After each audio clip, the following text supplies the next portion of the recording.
This week on the Eldritch Lorecast. Hot, spicy takes. Ben Riggs. He declared dead the Golden Age of tabletop role-playing games. Oh. We got more AI talk. If we could replace the powerful and the rich with AI, then there would be laws coming out right now to stop AI. Wizards. They'll probably employ some people still.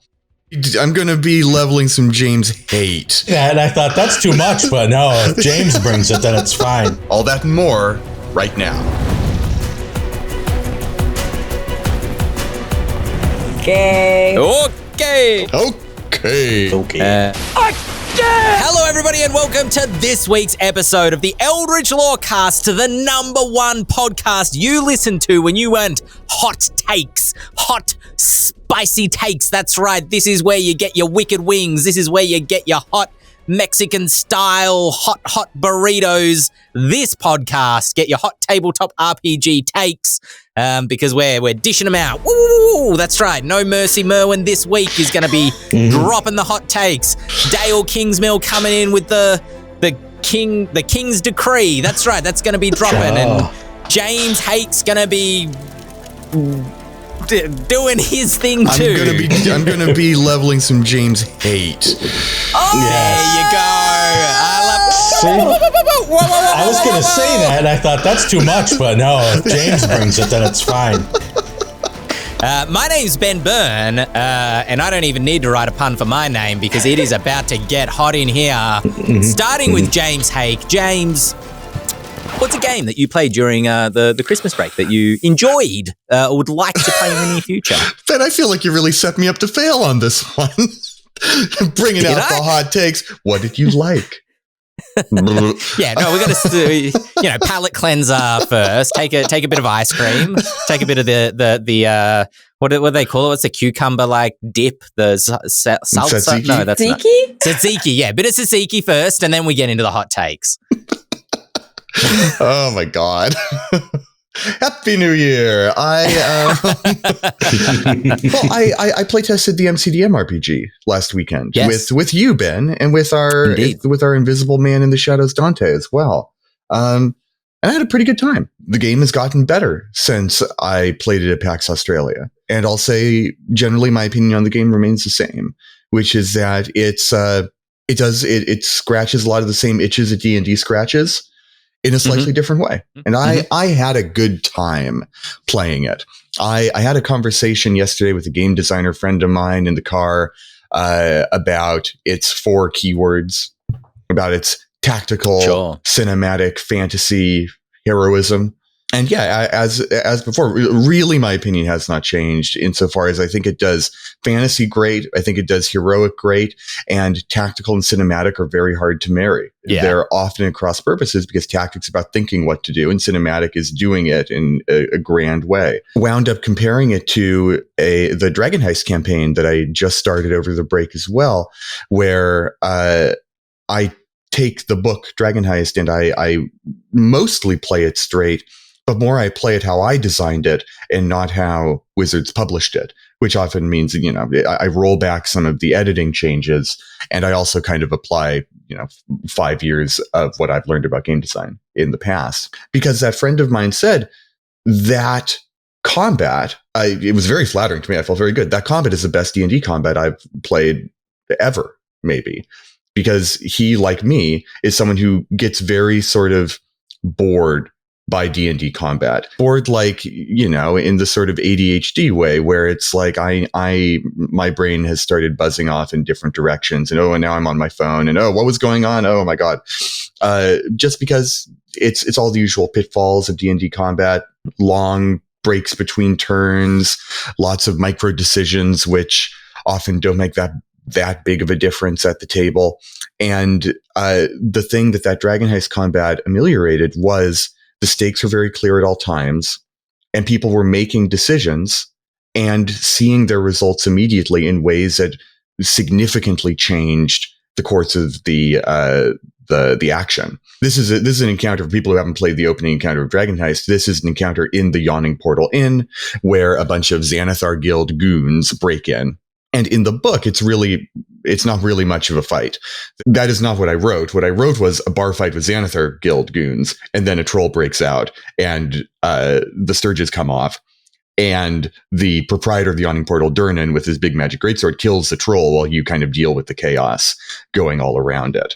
Then all these guild goons come in, they go for the mark, everyone leaps into action, and they all deal with the different Xanathar goons in their own way while the mark is trying to flee. There's all sorts of guys rolling around as a bar fight breaks out. The instant the first punch is thrown, everyone starts beating each other up because that's the way a bar fight goes. And just like every turn, the state of play changed. But the decisions were simple and straightforward enough that people felt like they were making tactical choices while cinematic action happened around them. And that was with first level characters with not a lot of choices to make. And I felt like the MCDM RPG, even with all the cool tactical options available to us, didn't always succeed in the way that simple combat encounter wanted us to. I'm not sure I'll always feel this way. I think, tactical encounters where you have a bunch of options available to you can be really good, but they get better the better you know the system and the less time you have to spend thinking about what it is you actually want to do with all the options available to you.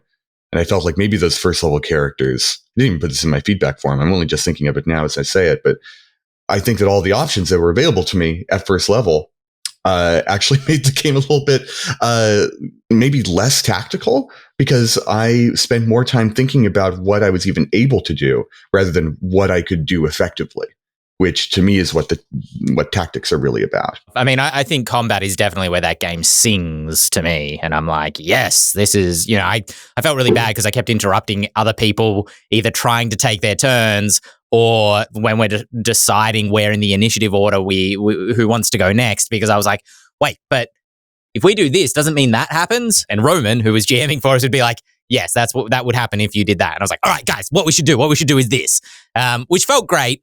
Also, you want to make sure you're not piloting the combat for everybody else at the table, but that discussion was very enjoyable. And negotiation. Sorry, I want to talk about piloting other people, because this game uses the same initiative system as Lancer, another highly tactical war game adjacent RPG that I like, where a player goes, any player, choose a player goes, and an enemy goes, and a player goes, and it rotates like that.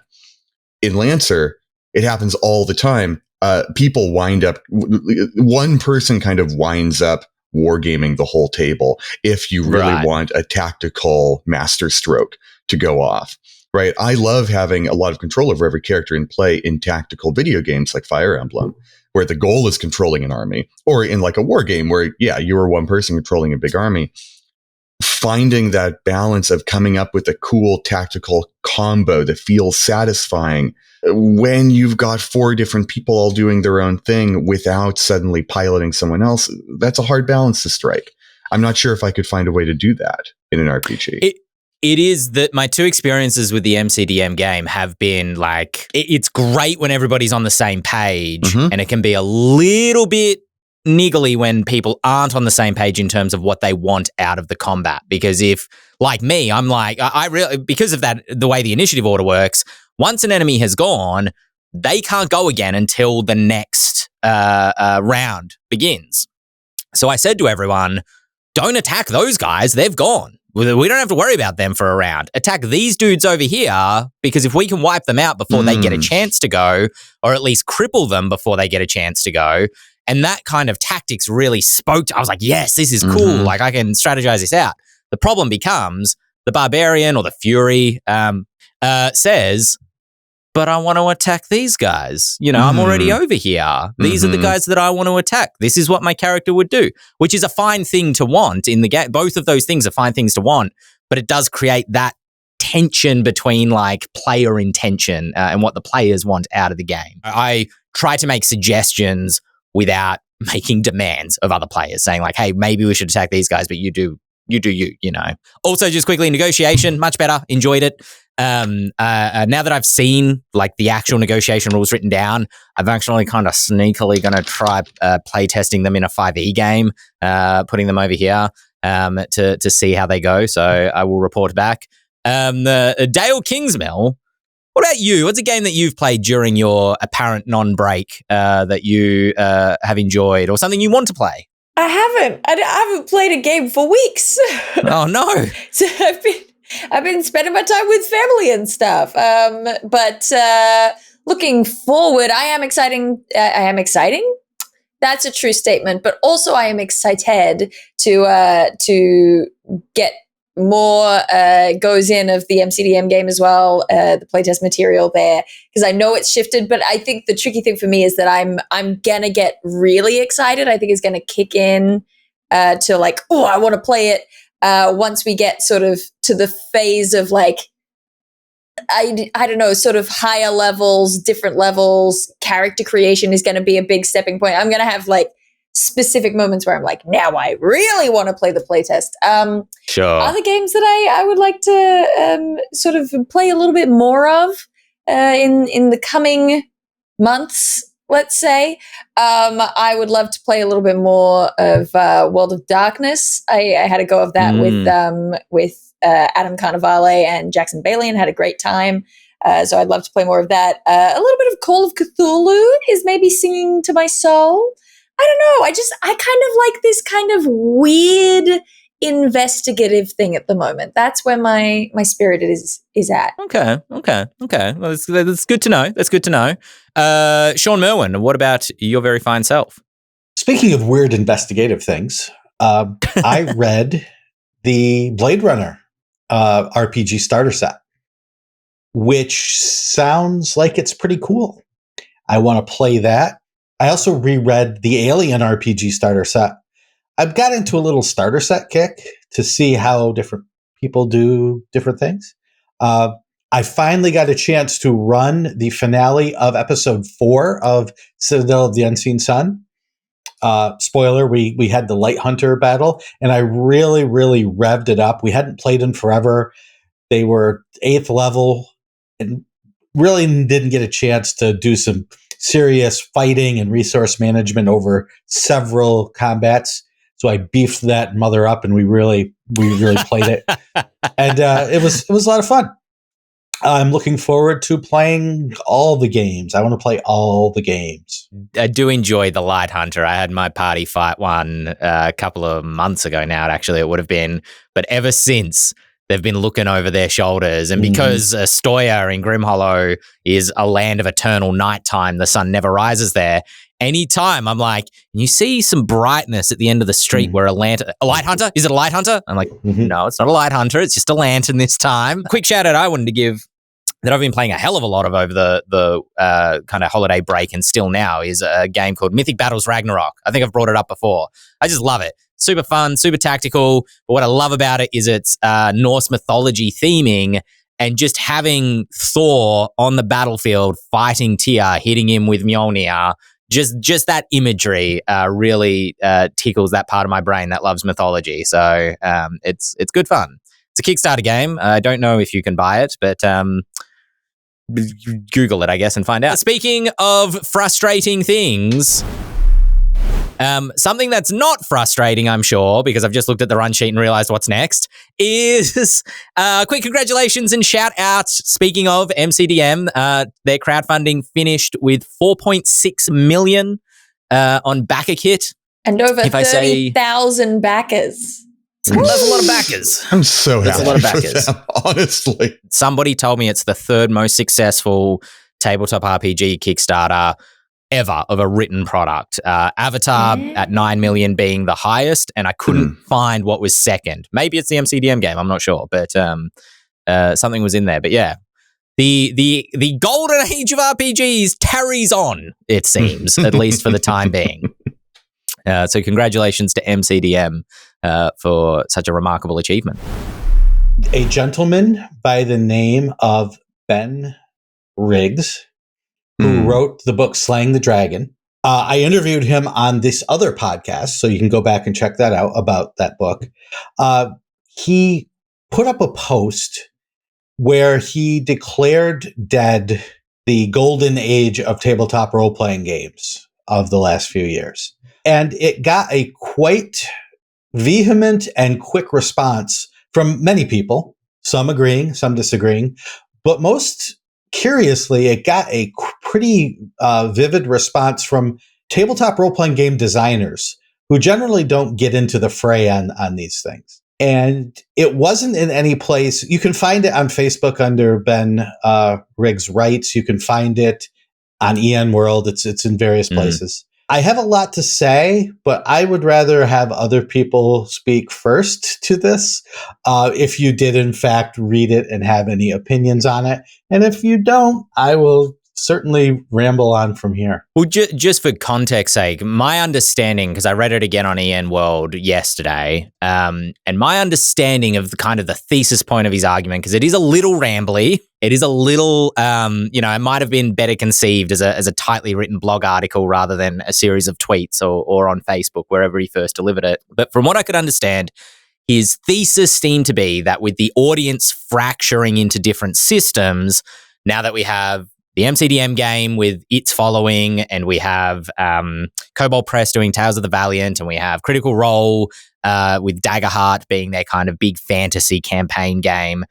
It's fracturing the audience out into areas where it's going to be more difficult for any individual company to succeed in the tabletop RPG space, as opposed to the prior situation we apparently had, as asserted, which is lots of companies succeeding off the success of this one system which was 5e, which had one big audience. Is that fair to say? Is that kind of what you all took as the kind of central point of what he was saying, more or less? Mm-hmm. Yeah. Do I agree with that central point?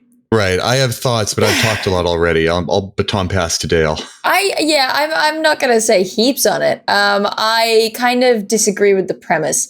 I understand where the argument is coming from. I've talked about before the idea of, Coke and Pepsi with DnD being the kind of Coke. They're the ones who have to convert people to drinking cola drinks, and other games just have to steal some of theirs, right? Like it's the cola drinkers in this metaphor being people who play tabletop RPGs.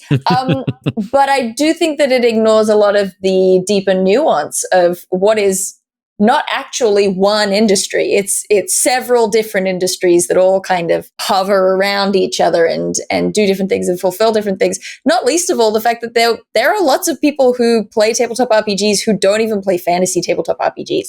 There are people whose bread and butter are the sci-fi games. There are people whose, you know what I mean? Like it's not D&D the big dog? Yes. But does that mean that they are the be? And also, I don't know, it's just we've been through periods before where D&D was actually not this monolithic central pillar that had to be healthy for the rest of the industry to be healthy. That's happened before, and we've come through it. It's just different waves of different things. I don't know. I think assuming that the golden age of tabletop RPGs is bound to the health of D&D as a game and Wizards of the Coast as a company selling that game, this sort of Dragonheart style thing. I see where it's coming from. I disagree with it. The takeaway of mine from his post is that a lot of the disagreement comes from designers who have a sense of artistic merit for tabletop games, whereas Ben's argument is predominantly on the financial situation of people making games. Ben Riggs. Who did I say? You said Ben. You said but Ben. I just He's wanted just, to he's defending Ben himself. Riggs, not Ben Byrne. Ben Riggs, the guy who made this Golden Age of RPG post. The anxiety that Ben brings up is an anxiety that I have had as well, as someone who primarily up to this point has existed within the D&D creative ecosystem, where, if D&D is no longer top dog, then we need to find ways to kind of ride out the fracturing market. If Hasbro is cutting down Wizard staff, then, probably means fewer opportunities for people working with Wizards. If MCDM is making a brand new RPG, then we have to make inroads with MCDM. If Critical Role is making a brand new RPG, we have to make inroads with Darrington Press.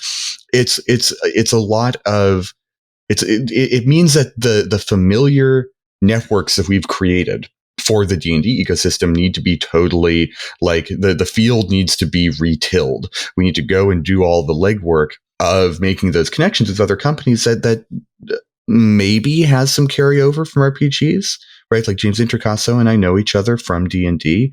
Ivan Van Norman and I know each other from other Critical Role stuff. Like, so I feel like I'm in a good place, but there's a lot of people who really aren't in a good place because of that. And so I respect that anxiety. On the other hand, from an artistic point of view, yeah, I think it's great that D&D may not be, the sole monolithic top dog anymore, because there's a lot of great RPGs out there that people never seem to give the time of day. Yeah, I don't disagree with that, but I also don't necessarily disagree. Like, suggesting that the golden age of tabletop RPGs was over, and a lot of people took umbrage with that when maybe what he meant, or maybe what would have been a more accurate statement was the golden age of D&D is over. Yeah, maybe that's true. I don't really know. Like, that stands to be proven. I mean, something that Sly pointed out, as I mentioned, I was listening to the Sly Flourish podcast to get more context around this specific situation, because I knew that he talked about it. As he pointed out, it's like 5e sold so many books over its 10-year run that the likelihood, just on a pure, probability scale, that 6th edition doesn't sell as well as 5th edition is probably true. But at the same time, like, when are we comparing that to as well? Are we comparing that to the first year of 5th edition or the second year of 5th edition? Because I would just, as an offhand prediction, say 6th edition, or as he called it, 6th edition, 5.5e, the core books that are coming out next year, will probably sell better than the 5th edition books did in their first year, just based on the size of the audience currently. Will they sell on a, percentage? Will the new books sell the same percentage compared to the current 5th edition books as the new 5th edition books sold to a percentage comparison of the 4th edition books? I hope that makes sense. It made kind of sense in my head. I don't know, but does that mean the golden age of 5e is over? No, like, maybe it is, maybe it's not. Perhaps but it's one of our greatest human flaws that we keep trying to attribute different things a golden age. That's actually what my wife said. She was like, you can never recognize a golden age when you're in it. That's a core belief. Sorry, Shawn, go ahead. And even 1,000 years later, historians argue about when the golden age of Athens or Rome or Japan or blank even ended, and why it ended. You can go to a conference and see very nerdy people argue about such things 2,000 years later. Is the golden age have to do with creativity? If it is, then we are in the golden age of RPGs, and we will continue to be, because now, thanks to 5th edition and Critical Role and Stranger Things and all of those things, we have more people creating than ever before. You can go onto itch and just download game after game after game after game of just incredible, great stuff. Does it make any money? Not really. But is it great content? Yes. So if the golden age is then about the industry, then we can start asking those questions. We can't answer them because, as we just said, we won't know until things happen. What I do know is we are in an expanded economic uptick for the industry because more people are coming into the game. We saw sales continue to rise. We saw companies begin to spring up and sustain themselves because of the open gaming license. Will that continue? I don't know.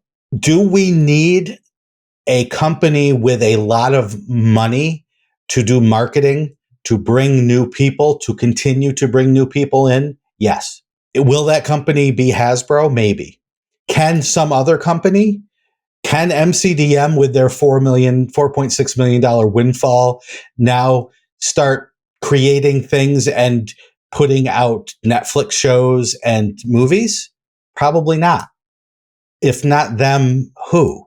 That is what I'm constantly worried about, as James said, as a person who works in the industry, who freelances in the industry, whose income and life depend on being able to create things that people buy. I want there to be more and more and more and more people coming into this industry, and I want there to be a company that can bring those people in. Well, as you mentioned, Free League earlier, as a company that work with a lot of IPs, is it they were the Alien RPG folks? can bring people in. Cyberpunk with Artel Saurian kind of coming in through the Netflix TV show that it had and the video game. It seems like there's probably none of these things may be as big as D&D, but it does feel like there are other avenues for people to get into the industry now from a non-D&D angle. I think we underestimate the amount of money, the amount of time, the amount of effort it takes to do so on a scale that is appreciable. Sure. Do people come into D&D because of these other games, or come into RPGs because of these other games? I'm sure. Is it to the point where we're adding players to replace the players that are leaving the hobby? I don't think we appreciate that cost and what it really is. All of this makes me think of, this is so nerdy, but Thamus sailing on his way to Italy when he heard a divine voice call to him across the sea, "The great god Pan is dead." Yeah, I mean, there was that atmosphere in Ben Riggs's dissertation of like, and the crowds at the conventions will dry up, and we will see no more conventions in the future years. The Book of Revelation. Yeah, it really did have that kind of attitude to it. As a history major in college, history is hard to write. You really need to get your facts straight. You need to get your ducks in a row, which is why you have 50-page dissertations on the importance of collard greens during the American Civil War, right? Something as large as this, you might want to take the time, if you consider yourself a historian who's trying to sell history books, to check your facts, get those straight before you start making extrapolations on facts that are just incorrect, straight up wrong. It's important to do that. So yeah, that happened. That was the discourse of Twitter for the weekend. Hope everybody had fun. Look forward to playing again next week. Speaking of discourse, I knew you would say it. You win. Bing, bing, bing, bing, bing, bing. And because you won, Dael, do you want to set up the context for this piece of news? Want is such a strong word. You can say no. That's fine as well. We got more AI talk. Woo! Yeah! The word of 2024, Baby! AI. It's just what you want. Yay. Hot Hot off the heels of the last one. Yeah. Real good, real good. My understanding is that this time around, while putting out promo pieces about Magic the Gathering, Wizards of the Coast has used, basically the cards were placed in kind of an artistic sort of backdrop for the promo images, and the backdrops in question had some AI generated elements, and people said, "Hey, that's using AI." And Wizards of the Coast said, "No, it's not." And then people said, "No, I'm pretty sure that's AI." And they said, "No, no, no." And then people said, "No, that is AI." And they said, "We've looked into it. It turns out it's AI." Ben, you probably have more details on this than I do. The thing is, so the AI was not in the art of the Magic cards itself. No. That's probably worth pointing out for what it's worth. The AI was the marketing material, as you said, that they wanted to market the cards with.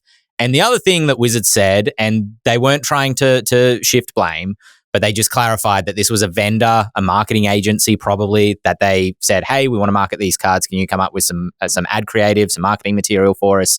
And we can throw that through our social media." Again, they said it's still our responsibility to double check these things. So they weren't trying to shift blame, but it's context to have, I think, that makes this interesting is because A, using an advertising or a marketing agency is completely normal. Companies do it all the time. And B, how ubiquitous are AI tools becoming outside of the RPG industry, particularly in the graphic design industry for things like marketing agencies, photography, the fashion industry, for retouching. You know, Photoshop has these tools baked into it now. Canva, apparently they're terrible, but Canva has these tools baked into it now. I'm sure there are many other programs I'm not privy to that probably have these generative I hate the word AI. Well, it should just be called generative.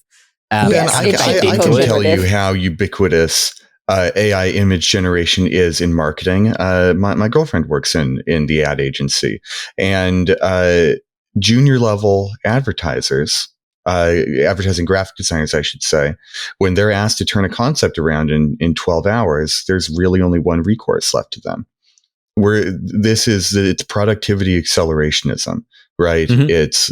It's whenever a new technology comes out, the people who run big companies want to squeeze as much money out of the new technology as they can. They do that by ramping up production to as fast as the new technology will allow them.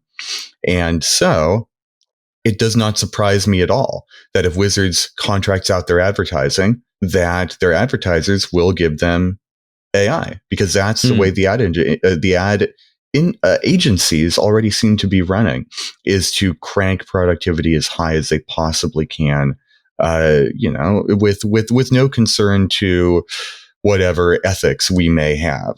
Somebody brought up Adobe stock having AI images in them, and I think that's an interesting thing to talk about, because I was speaking to someone just yesterday about Adobe's use of AI art and the tools that are in Photoshop. Now, don't quote me on this because I don't know 100% that this is true, but the suggestion was that Adobe's generative tools are generating from their thousands of images in Adobe stock. Is that ethical use of AI? I don't know. I'm just asking questions. I'm not suggesting it is or it isn't, but I thought it was an interesting example that I hadn't thought of, because they own all those images. Go, Dael. I don't know whether this is a shadow of a memory, because it was outside of the tabletop RPG industry stuff, and it was months and months ago. But I do remember there being kind of a controversy around specifically the Adobe stock and the AI generative stuff through that, because they were using stock images that they, again, didn't have permission to use, or artists had, ticked a box that says, opt out from this thing, and they weren't being opted out, or, things along those lines is what the little squeaky voice in the back of my head is remembering. So I think that there are lots of, it's another one of those cases where it's like, this has the potential to be an ethical use case, but instead we're just kind of pirating all of the images that we begin with, which kind of, you end up throwing out the baby with the bathwater. It's like, okay, well, we've poisoned the what's that thing from legalese where it's like the chain of evidence. You've poisoned the apple of the fruit of the whatever. Poisonous tree. Thank you so much, Shawn. That thing. It's a little bit of that going on, in my opinion. I do think I agree with everything you've said. I think it's all very understandable. I also think that the final statement from WotC was very reasonable. I do think it's another interesting example of someone maybe replying publicly sooner and from maybe a lower position than is maybe wise. I mean, I feel like just because having seen the images, particularly the first one that pinged on people's radar, it was fairly clearly generated by a generative algorithm, but responding immediately and being like, no, it's not AI, is like, maybe let's talk. It's unforced error. Let's talk it through. Well, this is the thing, though. This is what this is why I think this is an interesting topic generally, especially in light of what happened late last year with the new D&D and that YouTuber who accused Wizards of using AI art back then. Is I agree with you. The promotional marketing art for these Magic the Gathering cards had that clearly kind of uncanny valley photographic quality that AI art generally has. It's that you can, and people did, zoom in on specific joining elements with different materials, right?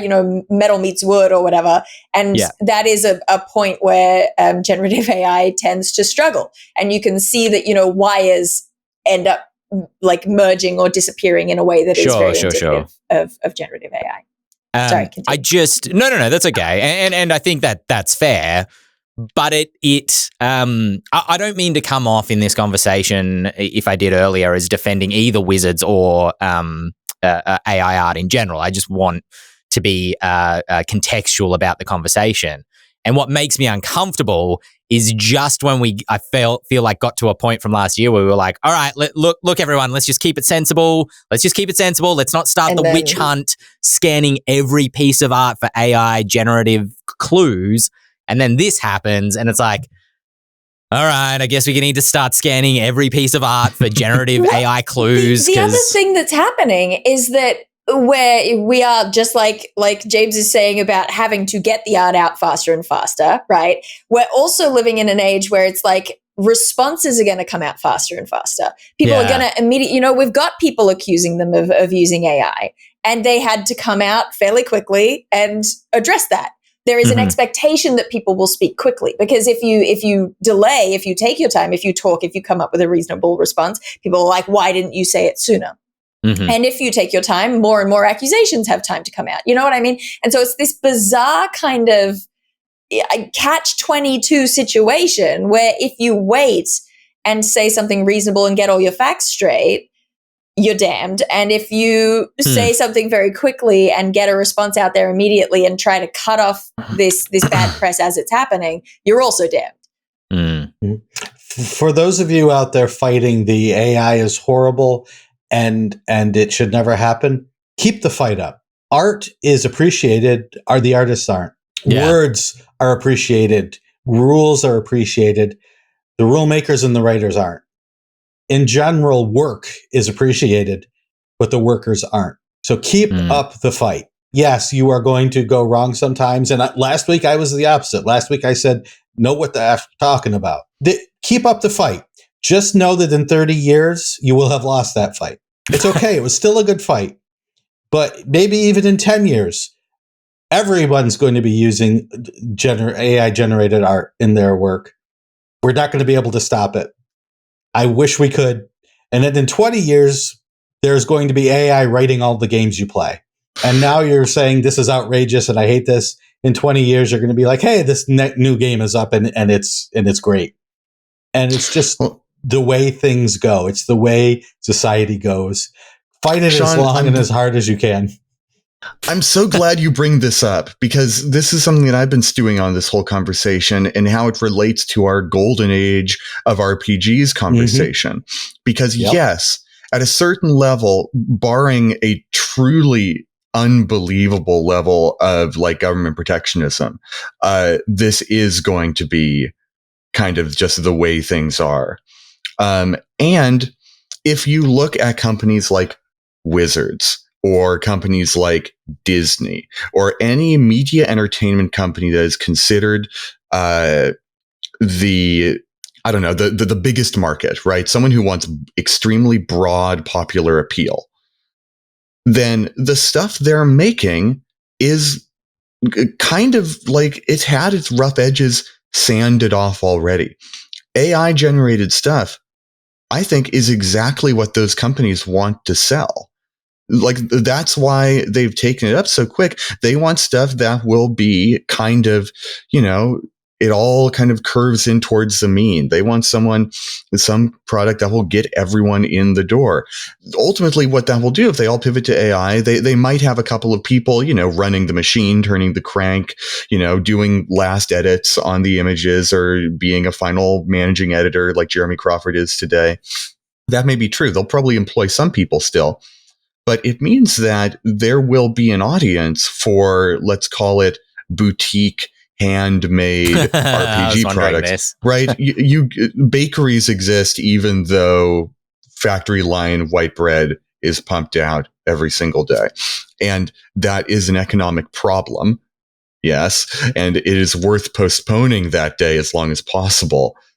But the wise thing to do for the small creator is to get your ducks in a row so that you can own your bakery. I remember having an argument with a lecturer in my digital media degree, where he was saying that cinema is dying. The golden age of cinema is over. And I took his meaning. His meaning was, we're trending towards, home stuff. We've got Netflix. We've got all these things where we can stay in and have the comfort of our own couch and not having to deal with strain. This was long pre-COVID. but I, by this point, I guess counted as a mature age student. I was in my 5th or 6th year. And so I had the mature age student sickness of talking in the middle of the lecture, and I put up my hand and I said, okay, but we still do go to the movies. We go there for events. We go there for premieres. We still go to the theater. Like, if video killed the radio star, how come we still have radio? You know what I mean? I think it's, again, it is very, very difficult to actually kill a medium. It's something I keep saying all the time. Yeah, I don't know that sorry, go ahead. Finish. I think the most accurate and devastating thing that James said was they'll probably still hire some people. Yeah, somebody's got to run the machine. This is the person I was speaking to who works in a graphic field was saying like their job will eventually just become data entry, basically. Every industry will go as cheap as they possibly can. The only way we're going to stop AI, the only way we were going to stop automation for factories or stop small farms from going under with agribusiness. The only way we're going to stop that is if we can replace the powerful and the rich with AI.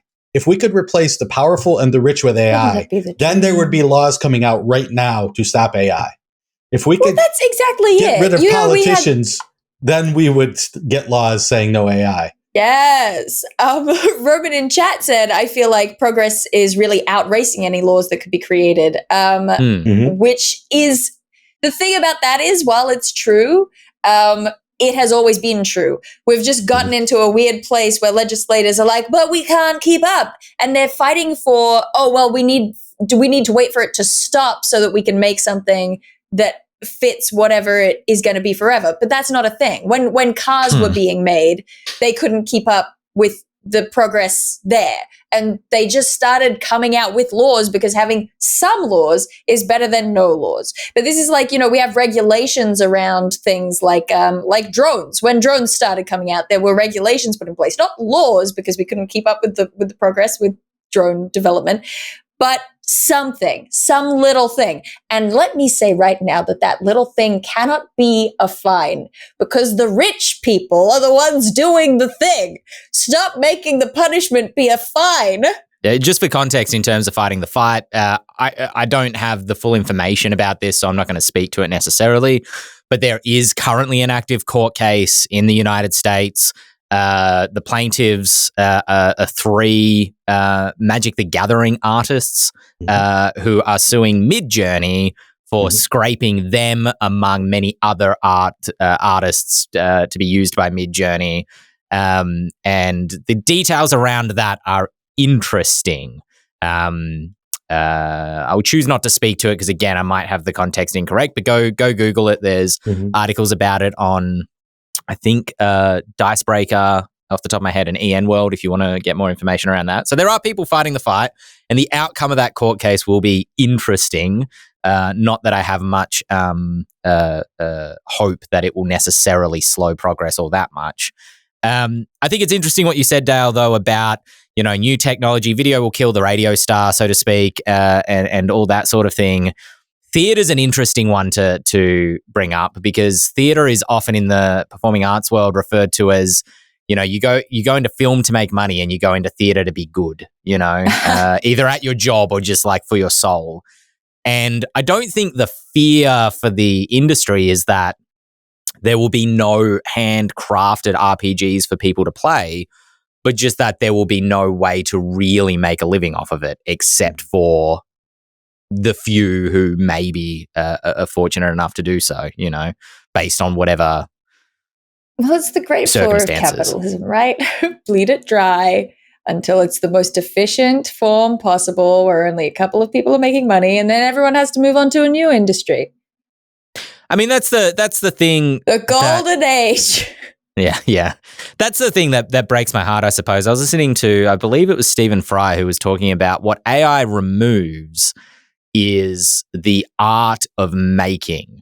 And it is in the making where the art happens, not in the finished product, or in the interaction with the product where the art happens, not just the thing itself. And I think he's right. There is a lot, I have to remind myself, even when I'm stressed about deadlines, that I'm writing about vampires in a country where the sun never rises. This is sick. Like this is enjoyable. And even though I'm frustrated because the ideas I'm trying to express are complex and I can't quite get out on paper what I want to, it is in that moment of frustration where the art is, occurring.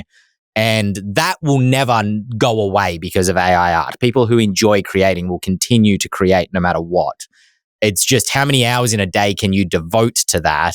If you're in the industry, you're in a very fortunate position that you can devote all the hours of your day to it because you feed yourself off of doing this art literally, But for folks who need to work day jobs or whatever, their time becomes more limited.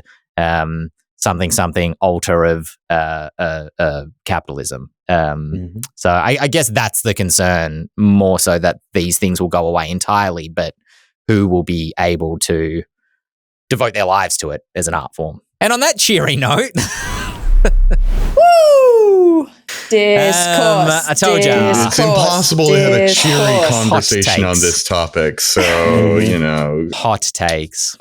I do apologize. This next news item is not going to be any cheerier, but I would just thought that I would express sadness and condolences to the family of Bryan Ansell. If you don't know, Bryan Ansell, who passed away recently, is the co-creator of Warhammer and Citadel Miniatures, founded Citadel Miniatures, and definitely had a huge impact on my life as someone who played Warhammer 40,000 as a child and continues to play war games that Warhammer undoubtedly inspired in some capacity and love their miniatures. Just wanted to quickly celebrate the life and the person that was Bryan Ansell. Hail to the weird anti-Thatcherist politics of early Warhammer. Yeah, indeed. Welcome, folks, if you're raiding from Luna's stream. Luna, you beat us to it because I was actually planning to raid you had we finished our stream first. But welcome everybody who's coming in. We've still got a little bit to go, so fear not. We're not about to go offline. Welcome. And you're just in time for the fun topics. As we turn to listener emails, James, what is our email address if folks want to email us? It's podcast@ghostfiregaming.com. He knows it. I've drilled him. Excellent. All right, starting with Peter's email. Peter emails in with a question that is no less philosophical than the previous conversations, I suppose, about clones and memories. I should bring up the clone spell actually for my own context because I didn't read it just before this. But Peter's question basically asking when the clone, so you cast the clone spell, you create a clone of yourself. It takes 120 days to mature. I believe it's like a 5th or 6th level spell in 5th edition D&D. And after the clone matures, if you die, the clone awakens and you continue on your life. So it's kind of like a backup person spell. It's an insurance policy against death spell. And the question that Peter has is, what memories of your life does the clone have? Does it have all of your memories up until the point that you died? Does it have all of your memories from the point that you cast the spell but doesn't remember what happened after that? And do memories therefore live in the brain or the soul? Y'all ever seen The Prestige? Question answered. Watch that movie. Great movie. One of my favorite sort of weird sci-fi movies. I've got an actual D&D answer for you, though. In the Forgotten Realms, there's an event called the Manchun Wars, where the evil wizard Manchun, sort of Palpatine-like, created a many backup clones of himself. And through an arcane glitch, essentially, when he died, all of his clones awakened at once and started fighting each other for, the honor of being the real Manchun, because of course they all believed they were the real Manchun. They possessed all the memories that the real one had. But we can say that all of those clones ultimately developed their own memories. So clearly clones are discrete from one another. You might argue that because they were operating in parallel, it might not be the same as a sequence of clones. But to me, every single one of them believed they were the real Manchun. And they were operating off of their own flawed knowledge that only they could have developed as clones. So it is not there is not continuity between clone iterations. Dael, you look like you're going to burst. I'm just thinking about lots of different pop culture because you went to The Prestige, I went to X-Men. I'm thinking of Altered Carbon. Shawn, you got to think of your clone pop culture reference. I am not that bright. In X-Men for the last little while in the comic books, they have had, yes, Roman, I did get the comics for Christmas. So they've had kind of this setup where through a very specific sequence of powers and choices, they can create clones that become basically literally the person, right? So if a person dies, you can, the idea is to keep it as brief as I possibly can, that Professor X is keeping like a scan of everybody's memories and consciousness, every mutant's memories and consciousness up to the moment that they die. And then they just put it in the clone, just pop it in the clone. And it is that person. And we are kind of meant to accept that it is not. Don't treat it as like, oh, it's the fake version. It's not a Madeline Pryor situation. It is that person. It just is a cloned body, and that's where I am right now. And I feel like what James was saying about the Manchun Wars kind of backs it up. The idea that it's that your memories are stored in. I don't know about the brain. The brain is the meat, but the mental consciousness. Sure. I can kind of vibe with that, because the idea that, you know, if it's your soul that is going in and lighting up all the clones, then surely they should have some kind of a like shining with one another where they get each other's memories as they're developing them, but they don't. And I like this question because it brings to bear a point about making rules, which is if you don't have to be very, very specific about a very niche rule like this, don't.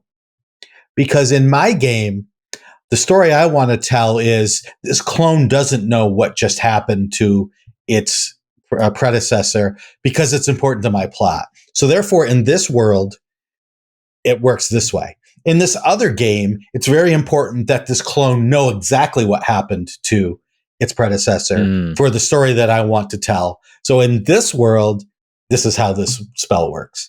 I don't want it to be perfectly attuned and exact. I want that freedom. And so when you're designing rules like that, don't be afraid to be a little vague, yet what, Dael? Vague and perhaps evocative?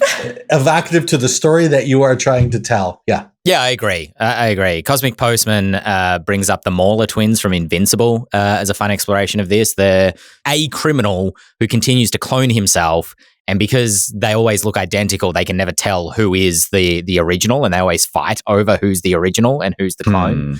I also love the Altered Carbon example of this. The first season of Altered Carbon is very intriguing. It has a very intriguing premise, which is that if you've never seen the series before or you're not familiar with it, everybody is born and implanted with a stack, which is kind of basically their brain that stores all their memory and personality and everything. And as long as the stack in the back of your neck is maintained after you die, it can be placed into another body referred to as a sleeve.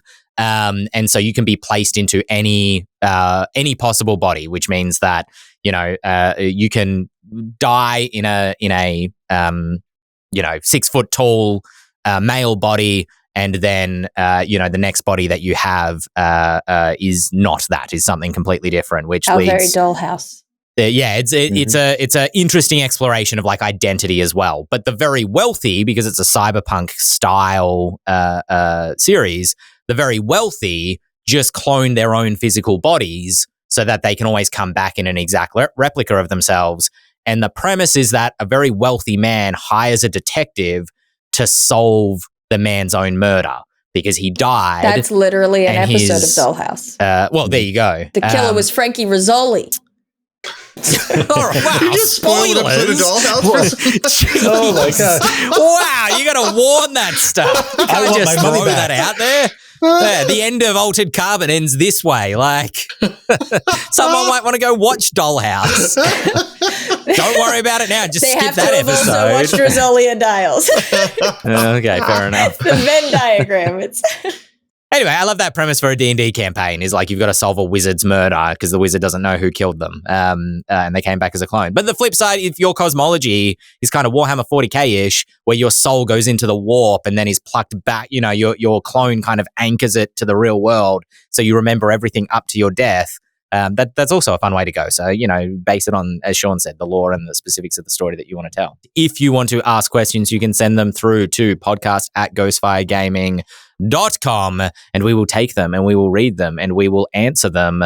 Otherwise, you can catch us next week. We will be back here streaming on Twitch at twitch.tv/ghostfire_official at 6 p.m. Eastern Standard Time, 3 p.m. Pacific Standard Time on a Monday, or if you're in an Australian time zone, it's Tuesday, 10 a.m.